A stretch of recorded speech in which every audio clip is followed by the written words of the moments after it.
lost control. I can't pull her up. Brace for impact. I'm sorry. We are going to crash. I'm sorry. Brace for impact. The captain's voice broke as 275 people screamed and prayed. Then a small girl ran to the cockpit shouting, "My mom taught me how to save us, let me in or we all die." Before you watch full story, comment below from which country are you watching. Don't forget to subscribe for more amazing stories. The Boeing 777-300ER shuddered violently as Captain Marcus Reynolds fought controls that had become nothing more than suggestions to an aircraft that no longer obeyed the laws it was designed to follow. Outside the cockpit windows, the Earth rushed upward with the inevitability of mathematics, physics, and gravity, three forces that cared nothing for the 275 souls aboard, nothing for the decades of experience in Reynolds' hands, nothing for the desperate prayers already beginning in the massive cabin behind him. The altimeter unwound with sickening speed, 1,200 feet, 1,100, 1,000, the numbers cascading downward like sand through fingers that could no longer hold anything at all. First Officer Sarah Chin gripped her control yoke with white knuckles, her voice tight with controlled terror as she called out the readings that both pilots already knew, the numbers that told them what their bodies felt through every screaming alarm and violent buffet. 900 feet, rate of descent 4,000 feet per minute, both hydraulic systems failed, electrical system Charlie compromised, we've got nothing left. Her words carried the weight of technical precision wrapped around absolute hopelessness, the kind of report that pilots deliver even when they know the information changes nothing, when procedure continues simply because procedure is all that remains when solutions have run out. Reynolds had already attempted everything. The emergency checklist for dual hydraulic failure lay completed beside him, every step executed with the precision of 32 years flying commercial aircraft, every procedure followed exactly as training demanded, and none of it had mattered. The aircraft was in an uncontrolled descent that defied every conventional recovery technique, tumbling through the sky in a barely arrested fall that would end in approximately 45 seconds when 280 tons of metal and fuel and human hopes impacted the ground at a velocity that would leave nothing recognizable for the investigators to analyze. They were falling from the sky, and nothing in Reynolds' extensive experience offered any path forward except the one that ended in a crater and a passenger manifest that would become a memorial. He reached for the intercom, his hands steady despite the knowledge of what he was about to do, what he was about to tell 275 people who trusted him to bring them safely home. The weight of that betrayal pressed against his chest like the G-forces that came with the violent descent, but there was no point in euphemisms now, no purpose in the comfortable lies that pilots told passengers to prevent panic when there remained some chance of survival. There was no chance remaining. Physics had already written the ending to this story, and the only kindness left was the truth, brutal as it might be. This is your captain. His voice carried through the massive cabin with the artificial calm of someone who had learned to sound professional even while announcing the end of the world. We are going to crash. I'm sorry. There's nothing more I can do. Brace for impact. The silence that followed lasted perhaps half a second, the space between comprehension and horror, between intellectual understanding and visceral terror. Then the cabin erupted. In seat 23A, Margaret Holloway clutched her husband's hand with a grip that would have broken bones if bones still mattered, if there was any future in which the pain of a crushed hand would register as anything more than a footnote to the pain of sudden death. Her husband Frank wrapped his other arm around their teenage son, pulling him close in an embrace that was both shelter and farewell, a gesture of protection that protected nothing but offered everything a parent could give in the seconds before impact erased the distinction between safety and danger, between sheltered and exposed, between alive and gone. Across the aisle in 23B, James Morrison pressed his face against the window and watched the ground rushing closer, watched trees resolve into individual branches, watched houses become visible with chimneys and backyard pools, watched the ordinary world of living people who would survive this Tuesday afternoon grow larger with every second that brought him closer to joining that world in the most permanent and violent way possible. He thought of his daughter's wedding in 3 weeks, thought of the speech he'd written and practiced, thought of all the future moments that were now contracting into this single terrible present where the only thing expanding was the earth below. In the premium economy section, flight attendant David Kim stood frozen beside his jump seat, the safety demonstration he'd performed 2 hours earlier echoing in his mind with bitter irony. In the event of an emergency landing, adopt the brace position. Place your head against the seat in front of you. But this wasn't an emergency landing, this was their captain telling them there would be no landing at all, that their professionally trained pilots had exhausted every option and found nothing, that the people responsible for their safety had concluded that safety was no longer possible. He'd served drinks an hour ago, collected trash 30 minutes ago, smiled and reassured nervous flyers that turbulence was normal and everything was fine. Everything was not fine. Everything was ending. Throughout the massive cabin, 42 rows of seats arranged 333 across the wide-body aircraft, 259 passengers plus 16 crew, people reacted to the announcement of their imminent deaths with the full spectrum of human response to the unsurvivable. Some screamed, their voices joining into a chorus of terror that filled the cabin with sound that meant nothing and everything. Some prayed, their lips moving through familiar words from childhood faiths or newly remembered spirituality, reaching for comfort from powers they hoped might exist beyond the physics that was currently killing them. Some sat in stunned silence, their minds unable to process the gap between the ordinary day they'd been living and the extraordinary death they were about to experience. Parents held children, telling them lies about how everything would be alright even while knowing everything would be exactly not alright. Strangers gripped hands across armrests, finding connection with fellow humans in the democracy of death that cared nothing for seat assignments or fare classes. Business executives who'd been typing emails seconds earlier now stared at their laptops with the sudden understanding that quarterly reports and client presentations and corporate strategy all meant precisely nothing when measured against the reality of ground rushing upward at terminal velocity. In the cockpit, Reynolds and Chen continued flying an aircraft that barely flew, their hands moving through procedures that procedure said should work but which reality demonstrated were useless. Full nose-up trim, Reynolds called out, though the trim was already maxed and doing nothing. Maximum thrust, Chen responded, though the engines were already screaming at full power and barely slowing their descent. They were performing the rituals of aviation, going through motions that training demanded, but both pilots knew with absolute certainty that they were dead in 40 seconds, that the ground filling their windscreen would be the last thing they saw, that their careers and skills and experience all ended here in an uncontrolled descent that defied everything they knew about keeping aircraft in the sky. 700 feet. 650. The Earth expanded in the windscreen, showing details that commercial pilots at cruise altitude never saw, revealing the texture of a world that was about to destroy them. Reynolds could make out individual cars on a highway, could see the pattern of shingles on rooftops, could identify the species of trees they were about to plow through in the seconds before impact liquefied metal and flesh and aviation fuel into a fireball that would be visible for miles. Chen's voice had lost its professional calm, giving way to raw emotion that professionalism no longer required or permitted. "Marcus, I'm sorry. I'm so sorry we couldn't." Her words choked off as the aircraft dropped through another violent pocket, the frame groaning with stresses it was never designed to handle, metal protesting its own imminent destruction. "Not your fault," Reynolds said, and meant it. They'd done everything right, executed every procedure perfectly, demonstrated exactly the kind of airmanship that had earned them command of wide-body aircraft carrying hundreds of souls across oceans and continents. But perfect execution meant nothing when the aircraft itself had been betrayed by cascading failures that converted a marvel of engineering into a falling object that happened to have wings.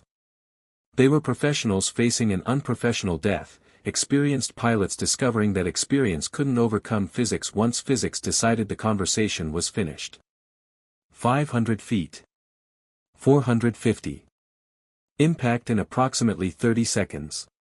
In seat 17F, a window seat near the forward galley, chosen because the passenger had requested it specifically during online check-in, an 11-year-old girl named Maya Chen sat with remarkable stillness while adults around her surrendered to panic or prayer or stunned paralysis. She had a small face with serious dark eyes, black hair pulled into a ponytail, wearing a hoodie with an aviation museum logo that most passengers had noticed earlier and thought was cute, the kind of detail that seemed charming when death wasn't imminent and children's interests registered as innocence rather than relevance. While the man in 17E sobbed into his hands and the woman in 17D clutched a rosary and whispered rapid prayers in Spanish, Maya sat with her hands folded in her lap and listened. Not to the screaming passengers or wailing children or prayer and panic filling the cabin.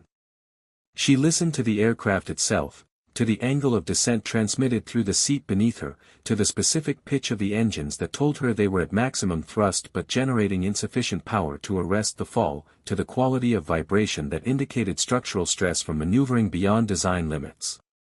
She listened the way her parent had taught her to listen, with attention that went beyond hearing into understanding, processing the symphony of disaster through knowledge most adults never acquired even after decades of flying.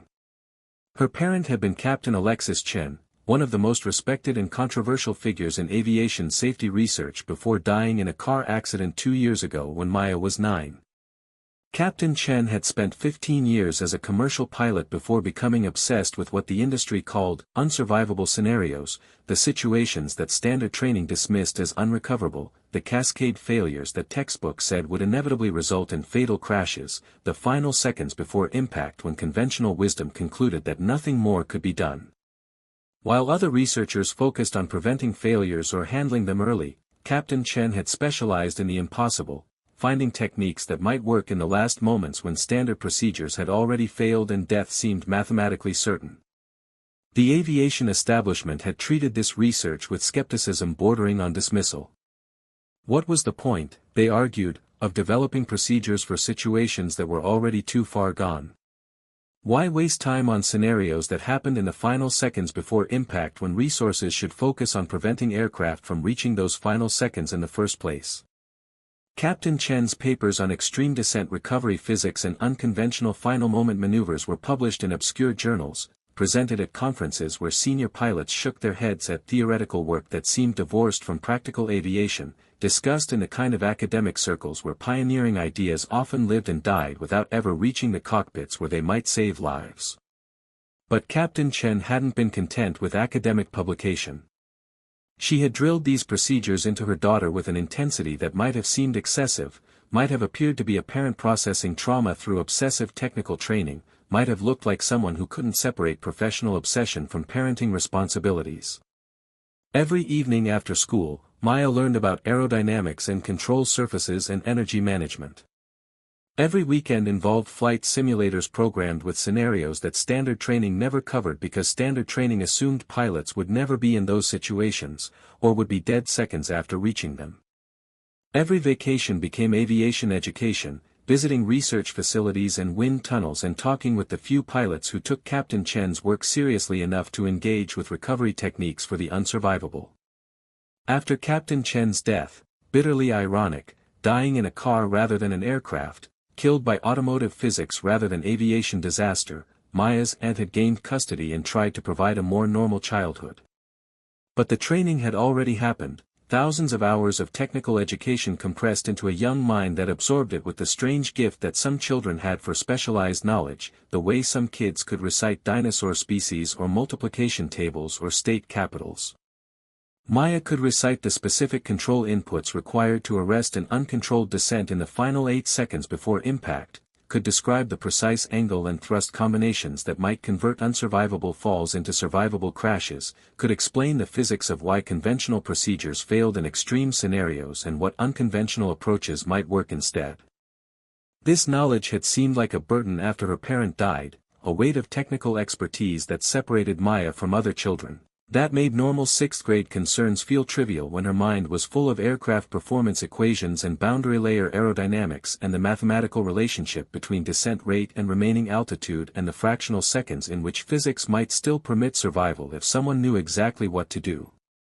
She tried to be normal, tried to care about the things her classmates cared about, tried to forget the obsessive training that had consumed her childhood with someone else's professional obsession. But now, with the captain's announcement still echoing through the cabin and the ground rushing upward and 400 feet of altitude separating 275 people from death, Maya recognized with absolute clarity that she possessed knowledge that could matter. Not might matter, not possibly matter, would matter, if she could apply it, if she could reach the cockpit, if the pilots would listen to an 11-year-old making claims that would sound insane but which represented the culmination of her parents' life work into proving that unsurvivable didn't mean inevitable. She unbuckled her seatbelt with steady hands while adults around her remained frozen in their final moments. The man beside her didn't notice her movement, too lost in his own grief and terror to register what a child was doing. The flight attendants who should have ordered her to remain seated were strapped into their jump seats or comforting passengers or lost in their own processing of imminent death, their professional responsibilities suspended by the reality that there was nothing left to do except wait for impact. Maya moved into the aisle and ran forward through the cabin with a speed that shocked passengers who registered this small figure sprinting toward the cockpit while everyone else had surrendered to their seats and their fate. Their brains couldn't process what they were seeing. A child running while adults sat paralyzed, a young passenger moving with purpose while grown professionals had already given up, a girl heading toward the front of the aircraft with determination that seemed to mock the despair surrounding her. "Sit down," someone shouted, the reflexive adult command to children who misbehaved, though the voice cracked with the knowledge that sitting or standing made no difference in the seconds before they all died together. Maya didn't respond, didn't slow, focusing entirely on reaching the cockpit before the remaining altitude ran out, before the 30 seconds became 20 became 10 became impact and nothing. She reached the fortified cockpit door, installed after September 11 to prevent unauthorized access, designed to withstand substantial force, meant to protect pilots from any threat that might come from the cabin, and pounded on it with both fists, shouting with desperate urgency that carried through the reinforced barrier, "I know how to recover this. My parent taught me. Let me in or we're all dead in 5 seconds." Inside the cockpit, Reynolds heard the voice and felt confusion cut through his resignation. A child's voice, high and desperate, making claims that sounded like panic or delusion or the kind of thing terrified passengers shouted when they didn't understand that pilots had already tried everything. 300 feet of altitude remained, perhaps 20 seconds before impact, and opening the cockpit door violated every security protocol while offering nothing except distraction in the final moments when distraction meant nothing because nothing meant anything anymore. But Reynolds had just announced to his passengers that he'd given up, that he had nothing left, that they were all dead. And this child's voice carried something beyond panic, a specific technical claim about recovery, a reference to being taught, a statement that suggested knowledge rather than desperation. With 20 seconds to live, Reynolds had absolutely nothing to lose by opening the door. If she was wrong, they'd die as they were going to die anyway. If she was somehow, impossibly right, then opening the door was the only decision that mattered.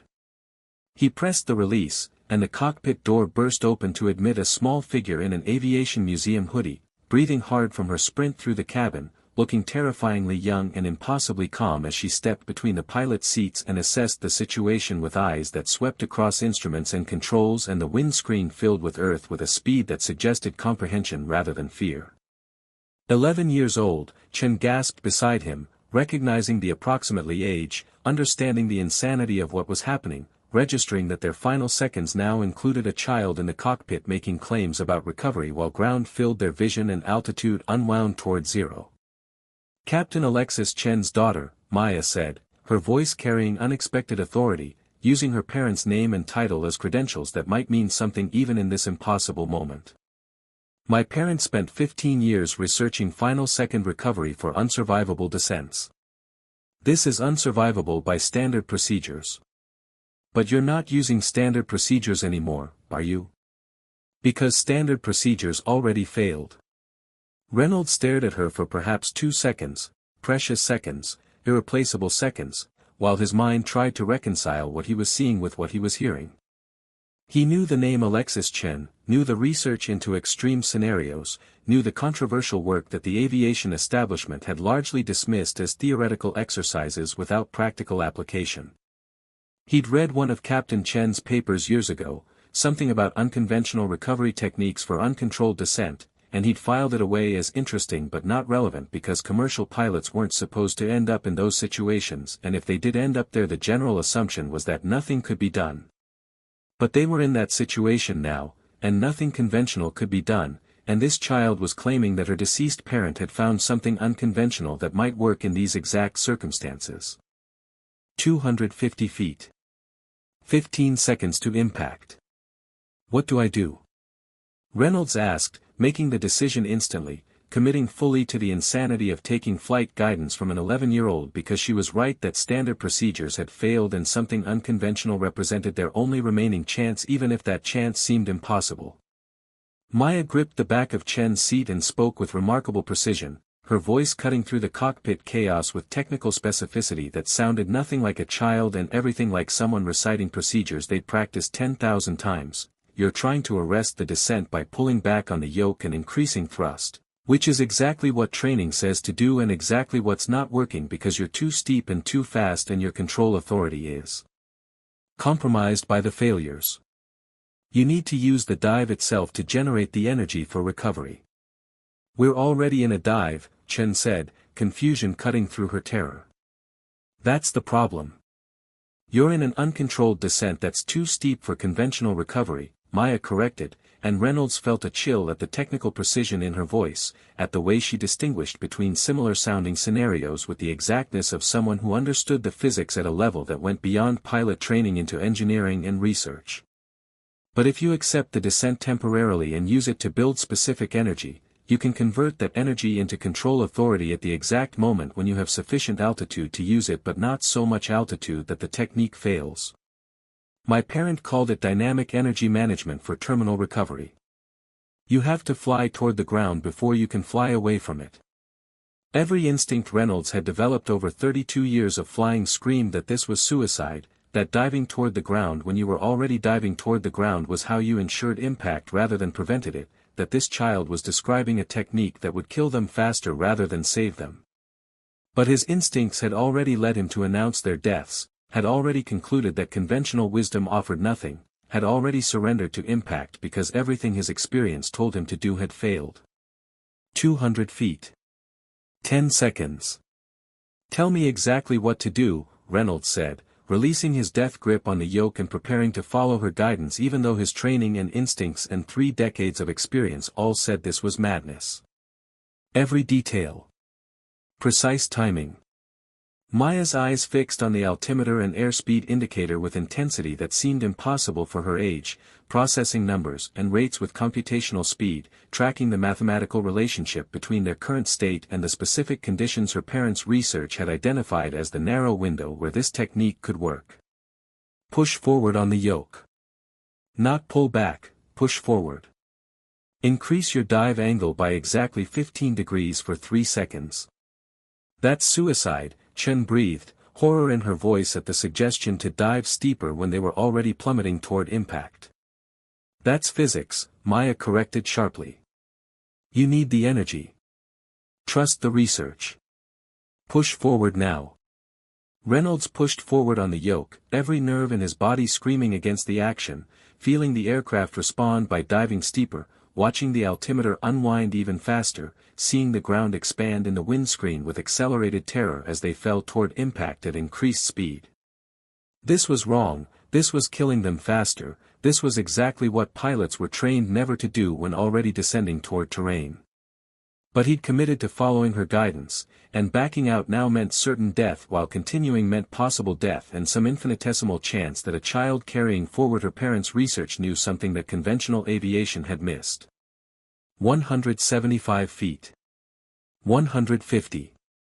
The earth filled every inch of the windscreen now, showing grass and dirt and individual stones, revealing the texture of ground that would destroy them. 3 seconds, Maya counted, her voice steady as a metronome while measuring the time they spent diving toward death. 2. 1.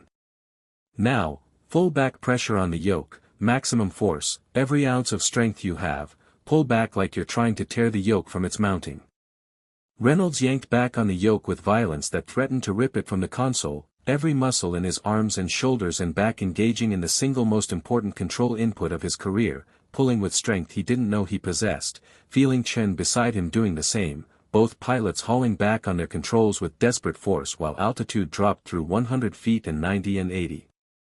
Full nose-up trim, Maya commanded. Maximum elevator deflection. Use everything you generated in the dive to force the nose up. The aircraft shuddered with the violence of their control inputs, the frame groaning with stress that exceeded design parameters, metal protesting its treatment with sounds that suggested structural failure was imminent. But the nose began to rise, fractionally, incrementally, responding to the control authority they generated by diving into the energy that conventional procedures said they should avoid. The physics that Captain Chen had spent years researching was revealing itself in these seconds. By briefly accepting and even accelerating the descent, they built specific energy that now translated into control power at the exact moment when they needed maximum control authority to arrest the fall. 70 feet. 60. The ground was close enough to see individual blades of grass, close enough that if anyone had been standing beneath them they could have made eye contact, close enough that death was measured in feet rather than seconds. Thrust to maximum, Maya said, her voice still carrying authority that defied her age. You need every bit of power to convert the pitch change into actual climb. Don't just pull back, use thrust to force the aircraft to climb against the descent rate you've built. The engines screamed at full power, turbofans generating maximum thrust, burning fuel at rates that would matter if they survived and meant nothing if they didn't.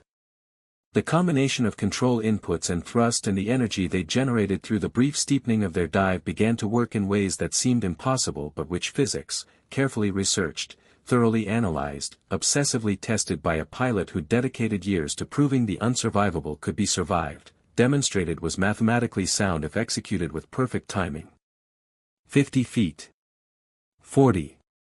The aircraft was still descending but the rate was decreasing, the angle was changing, the relationship between their velocity vector and the Earth was shifting from impact trajectory towards something that might, impossibly, become survivable. Hold it, Maya said, her hands gripping the seat back with white knuckles that betrayed the fear her voice didn't show. Hold maximum back pressure. Hold maximum thrust. You're in the recovery window now. If you ease off, if you doubt it, if you try to adjust, you'll lose the energy balance and will still crash. Trust the math. Hold everything you're doing. 30 feet. 25. Trees became visible as individual entities rather than landscape features, their branches close enough to touch if the windows could open, close enough that everyone watching expected impact in the next heartbeat. But the aircraft continued its impossibly gradual transition from falling object to flying machine, the nose rising further, the angle changing from death dive to steep descent to something that might eventually become level flight if the ground didn't reach them first. The technique her parent had pioneered was working exactly as the research predicted, using the dive's energy to generate control authority, timing the recovery to use that authority at the precise moment when altitude remained to execute it, applying thrust to convert pitch change into actual climb, maintaining inputs that seemed excessive but which physics demanded to overcome the terrible momentum of 280 tons plummeting toward Earth. 15 feet. 10. Reynolds could see the faces of people in houses below, could identify the make and model of cars in driveways, could read license plates and yard signs and the kinds of details that pilots never saw from cruise altitude and shouldn't be seeing now unless they were about to die. But they weren't about to die. Against all logic and conventional wisdom and 3 decades of Reynolds' experience telling him this should be impossible, the aircraft was recovering. The descent rate continued decreasing, the angle continued improving, the ground that had been rushing toward them with mathematical certainty now slid beneath them with decreasing proximity as the aircraft transitioned from uncontrolled descent into controlled flight. 5 feet above the ground, close enough that if anyone had jumped from the landing gear they would have survived the fall, the aircraft finally arrested its descent completely and began to climb. Not climb rapidly, not soar into the sky with triumphant acceleration, but climb with grudging physics, converting their remaining energy into altitude with the efficiency of equations that Captain Alexis Chen had spent 15 years proving could work in these exact circumstances. The aircraft cleared a grove of trees by margins measured in inches, branches scraping the underside with sounds that would mean inspection reports and maintenance checks and explanations to investigators about how they'd gotten so close to terrain. But they'd cleared the trees, cleared the ground, cleared the impact that 3 minutes ago had seemed absolutely inevitable and mathematically certain and professionally acknowledged as unsurvivable. Reynolds maintained maximum thrust and maximum back pressure, following Maya's instruction to hold everything, not easing off even as altitude increased through 100 feet and 200 and 500. His arms shook with the sustained force, his shoulders burned with the strain, his body protested the physical demands of maintaining control inputs that no pilot was supposed to sustain for this long. But he held them, trusting the 11-year-old standing behind him, trusting the research of a dead pilot who dedicated her career to proving that final seconds offered chances that conventional training never explored. At 1,000 feet, the altitude where this nightmare had begun, where Reynolds had concluded they were going to die, Maya finally spoke again, "You can ease off now. Standard recovery procedures apply from here. You have enough altitude and enough control authority to fly conventionally. You saved them, Captain. You saved all 275 people by trusting the math." Reynolds gradually reduced his back pressure, feeling the controls respond normally now, feeling the aircraft behave like the machine he knew how to fly rather than the falling object it had become during the cascade of failures. Beside him, Chen was sobbing with relief and disbelief, her professional composure shattered by the transition from certain death to impossible survival, her hands trembling on controls that once again obeyed the inputs she'd spent 20 years learning to provide. "How did you?" Reynolds started, his voice cracking with emotion he couldn't control, with gratitude and confusion and the profound disorientation of being alive when he'd accepted death. "How did you know that would work?" "My parents spent 15 years proving it would work," Maya said, and for the first time her voice carried something besides technical precision, a trace of grief, of pride, of complicated emotion about inheriting expertise from someone who'd died before seeing their research save lives. All those papers that the aviation establishment dismissed as theoretical exercises without practical application. They were practical. They were researched for exactly this situation. The techniques exist. They work. But nobody teaches them because nobody believes pilots will need them, and by the time pilots need them it's too late to learn. Reynolds reached for the intercom with shaking hands, knowing he needed to tell his passengers something, needed to update the 275 people who'd heard him announce their deaths 3 minutes ago and who were presumably still braced for impact or praying or holding loved ones while waiting for the crash that should have already happened. His mind struggled to find words that could possibly explain what had just occurred, how they'd survived the unsurvivable, how an 11-year-old had guided them through a recovery that exceeded anything in his 3 decades of experience. "This is your captain," he said, and his voice broke completely, professional composure abandoned in favor of raw human emotion. "We're not going to crash. We've recovered. We're climbing. We're safe." I don't know how to explain what just happened except to say that someone aboard this aircraft knew something I didn't know, something that saved all of us, something that worked when everything I knew told me nothing would work. "We're going to continue to the nearest suitable airport and land normally. You're safe. We're all safe. I'm sorry I told you we were going to die. I believed we were. I was wrong." The cabin erupted in sounds that Reynolds could hear even through the closed cockpit door, sounds of shock and disbelief and hysterical relief, sounds of people realizing they were still alive when they'd accepted death, sounds of passengers processing the gap between the crash they'd braced for and the survival they were experiencing.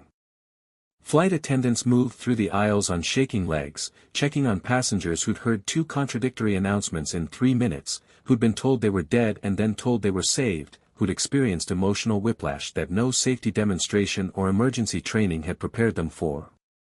Maya stood between the pilot seats and looked out the windscreen at the sky they'd climbed back into, at the clouds and horizon and the normalcy of flight that minutes ago had seemed like it would never be experienced again.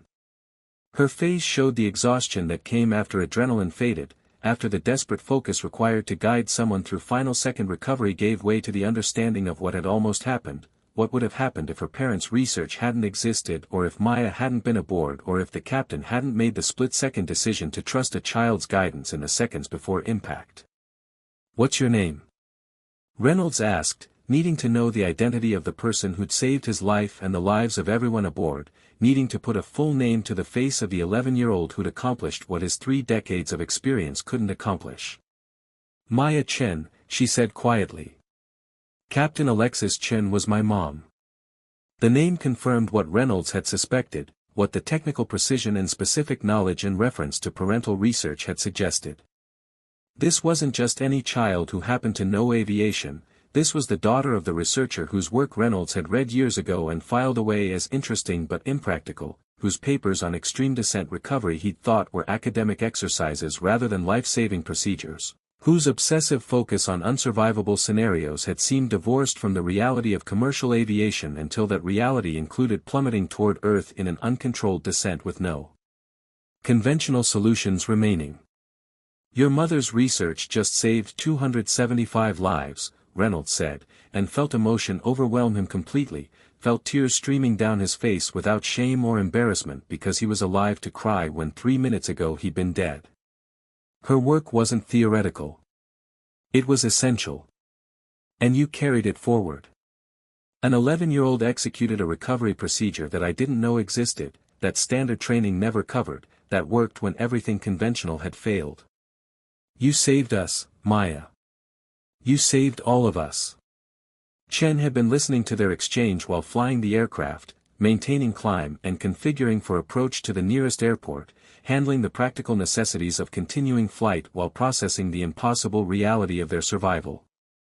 Now she turned to look at Maya with an expression that mixed profound gratitude with professional awe, pilot recognizing pilot regardless of age, aviator understanding that what this child had just done exceeded anything taught in flight school or standardized training or the conventional wisdom that governed commercial aviation. "How did you learn all that?" Chen asked, genuine curiosity mixed with her gratitude. "That wasn't basic aviation knowledge. That was advanced recovery physics. That was research-level understanding of aerodynamics and energy management. How does an 11-year-old know procedures that experienced pilots have never heard of?" Maya's expression shifted toward something complicated, part pride in her parents' work, part grief for the parent who died before seeing that work prove essential, part exhaustion from years of intensive training that had seemed excessive until it became necessary. "My mom taught me every day after school. Every weekend. Every vacation. Other kids learn soccer or piano or whatever normal kids learn. I learned unsurvivable scenarios and final second recovery and all the physics and procedures for situations that aviation says shouldn't happen or can't be recovered from. I thought it was too much. I thought she was obsessed. I thought maybe she was processing something by teaching me all this technical knowledge I'd never use." She paused, looking out at the clouds, at the ordinary sky that had become extraordinary through the simple fact of their survival. But she knew. She knew that someday, somewhere, there would be a scenario like this. A situation where standard training failed and conventional procedures offered nothing and people would die because the aviation establishment dismissed her research as impractical. "She trained me so that if I was ever in that situation, or if I could ever help someone in that situation, the knowledge would exist somewhere besides her papers and research and the academic journals that pilots don't read. She trained me so her life's work wouldn't die with her." Reynolds felt the full weight of what Captain Alexis Chen had done, not just the research itself, which was revolutionary and essential and tragically underappreciated by the aviation establishment, but the decision to encode that research into her daughter's mind through thousands of hours of intensive training that probably seemed excessive or obsessive or like a parent who couldn't separate professional obsession from parenting responsibilities. Captain Chen had faced criticism for that approach, Reynolds remembered now, colleagues who'd suggested she was imposing her work on her child inappropriately, who'd questioned whether technical aviation training was suitable for someone so young, who'd expressed concern that she was raising her daughter in the shadow of disasters and unsurvivable scenarios rather than allowing normal childhood development. But Captain Chen had been right. The training hadn't been excessive, it had been essential. The technical knowledge hadn't been inappropriate, it had been life-saving. The thousands of hours spent teaching her daughter about final second recovery and unconventional procedures and the physics of impossible situations had just prevented 275 deaths that conventional aviation wisdom had already accepted as inevitable. "Your mother was a genius," Reynolds said, and meant it with every fiber of his being, with the certainty of someone who just experienced the practical application of theoretical research that the establishment had dismissed. Her work deserved more recognition when she was alive. Her papers deserved more attention. Her research into unsurvivable scenarios deserved to be incorporated into training rather than dismissed as impractical. She was right about everything, and the aviation industry was wrong to ignore her. Maya nodded, accepting the acknowledgement but still carrying the complicated grief of losing her parent before seeing vindication, before watching the research prove essential, before experiencing this moment when an entire aircraft full of people owed their lives to work that had been marginalized and dismissed. She used to say that, unsurvivable, was just a word that meant, beyond what we've practiced. She said that if you understood the physics completely, if you studied the mathematics of those final seconds with enough precision, there were always techniques that could work if executed with perfect timing. The aviation industry called her work impractical because they couldn't imagine pilots needing it. But she knew that eventually, someone would need it. She just didn't know it would be me. The aircraft continued its climb toward safer altitude, the engines humming with normal operation now, the controls responding with the predictable behavior that made aviation possible. Reynolds coordinated with air traffic control, declaring an emergency and requesting priority handling for approach and landing, explaining in brief technical terms that they'd experienced catastrophic system failures followed by an unconventional recovery that had brought them back from the edge of disaster.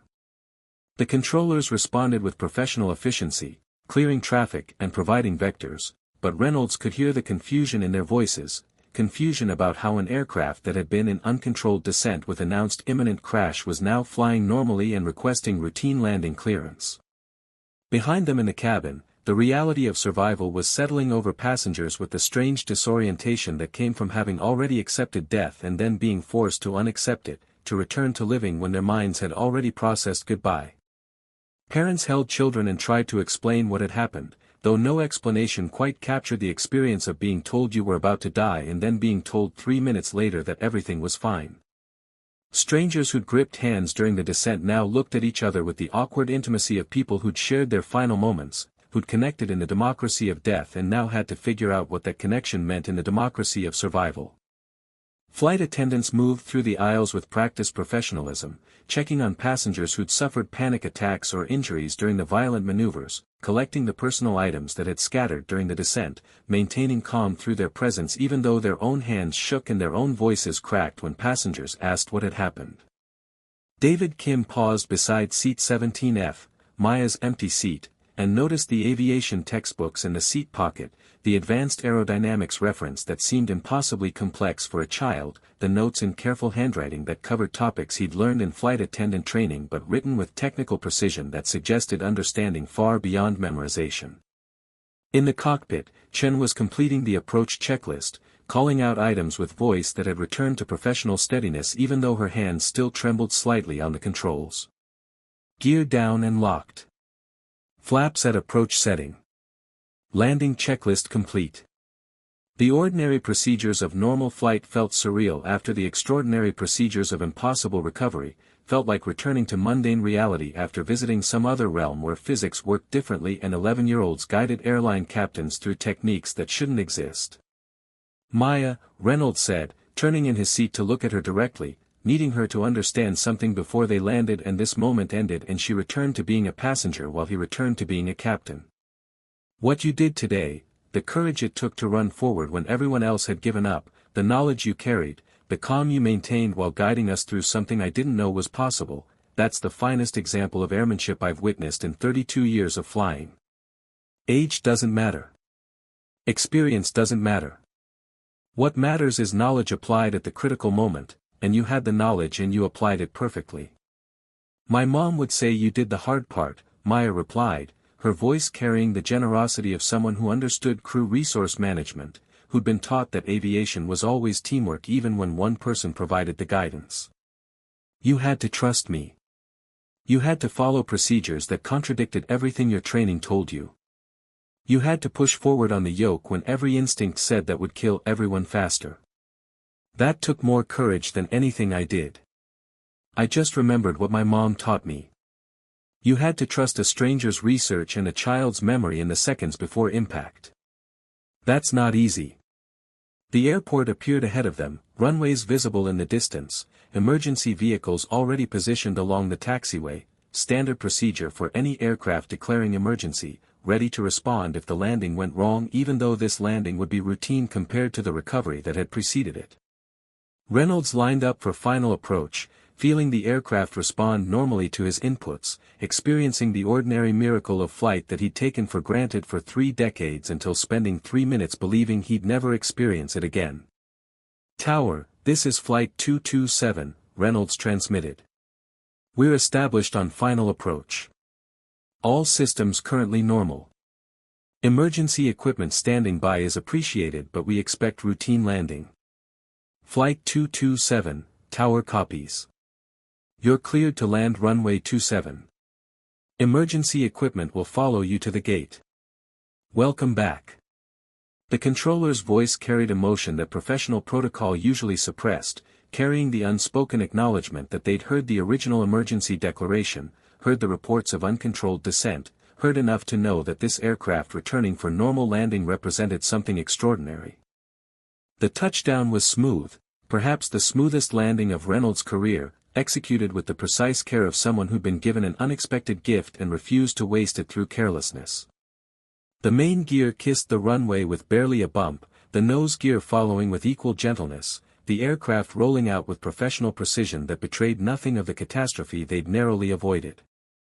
Passengers applauded, that rare spontaneous applause that usually only happened on particularly rough flights or when arriving at special destinations, but which now erupted with the force of 259 people celebrating their continued existence. As they taxied toward the gate with emergency vehicles following at respectful distance, Chen turned to Maya with a question that had been building through the entire approach. "What are you going to do now? You're 11 years old with knowledge that just saved an aircraft full of people. You understand recovery procedures that experienced pilots have never heard of. You carry forward research that the aviation industry needs but doesn't know it needs." Maya looked out at the terminal ahead, at the ordinary airport with its ordinary people going about ordinary days, none of them knowing that the aircraft taxiing toward the gate had been seconds from impact when a child executed procedures that existed nowhere in standard training. "I'm going to finish 6th grade, she said, and for the first time there was something like humor in her voice, the lightness of someone who'd just done something extraordinary and now needed to return to being ordinary. "I'm going to do my math homework and hang out with friends and try to be a normal kid. But I'm also going to make sure my mom's research gets published somewhere that pilots will actually read it. I'm going to make sure that what happened today, the techniques that worked, the procedures that saved us, get incorporated into training so that the next time an aircraft ends up in an unsurvivable descent, the pilots will know what to do without needing an 11-year-old to tell them."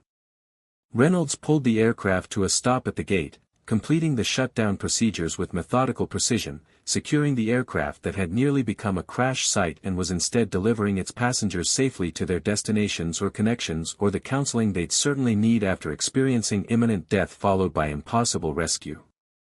Through the cockpit windows he could see airport officials gathering, could see news cameras already setting up, could see the beginning of what would become an international story about an 11-year-old who saved 275 lives through inherited expertise and extraordinary courage. "Your mother would be proud," Reynolds said quietly, and watched Maya's face transform with emotion she'd been holding back through everything else, through the emergency, through the recovery, through the professional conversation that had followed, but which this simple statement unlocked. "Not just proud of what you did today, but proud that you want to carry her work forward. Proud that you understand the responsibility that comes with possessing knowledge that can save lives. Proud that you're thinking about the next aircraft, the next crew, the next impossible situation that might become survivable if the right knowledge exists in the right minds at the right moment." Maya nodded, tears streaming down her face now, releasing the emotions that calm focus and desperate concentration had suppressed during the crisis. She'd saved 275 lives today. She'd proven her parents' research was essential rather than impractical. She'd demonstrated that the thousands of hours of intensive training weren't excessive but were exactly what was needed when conventional wisdom failed.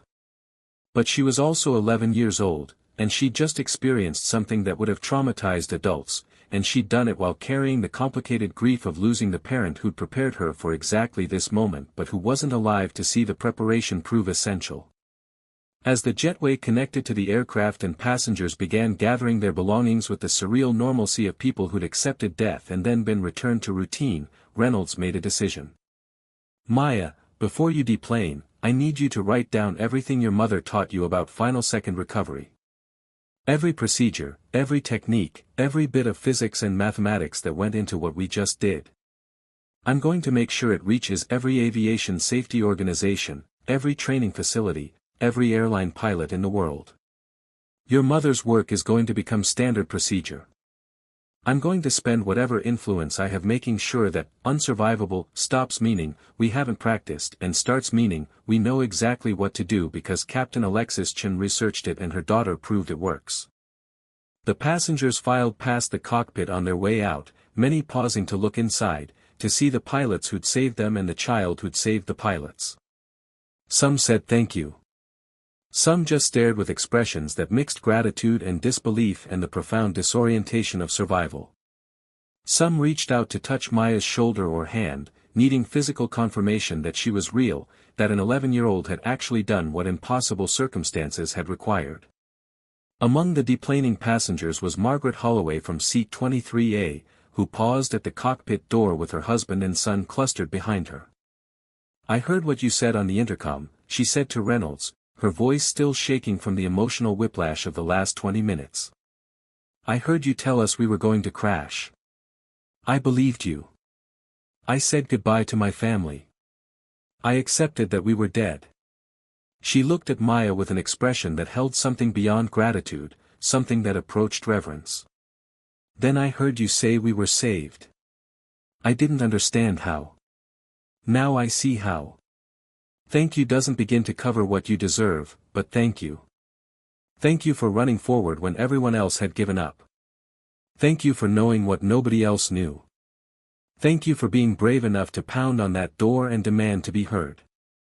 Maya accepted the gratitude with quiet grace, understanding that she'd become something to these people, not just the child who'd saved them, but the embodiment of hope's triumph over despair, of knowledge defeating death, of courage maturing in the moments when everything seemed lost. She'd carry that weight forward along with her parents' research, along with the responsibility of possessing expertise that the world now knew could save lives when applied at the critical moment. As the last passenger deplaned and airport officials boarded to begin their investigation into what had happened and how an aircraft in announced imminent crash had recovered to land safely, Maya gathered her backpack and prepared to step back into ordinary life, or whatever approximation of ordinary life remained possible for someone who'd just done something extraordinary. She'd finished 6th grade. She'd processed the trauma of experiencing near death at 11 years old. She'd grieve her parent with new understanding of why that obsessive training had mattered. And she'd ensure that Captain Alexis Chen's pioneering work on unsurvivable scenarios became required knowledge for every pilot who might someday face those final seconds when conventional wisdom offered nothing but physics still offered one last chance. The research would be published. The procedures would be taught. The techniques would be standardized.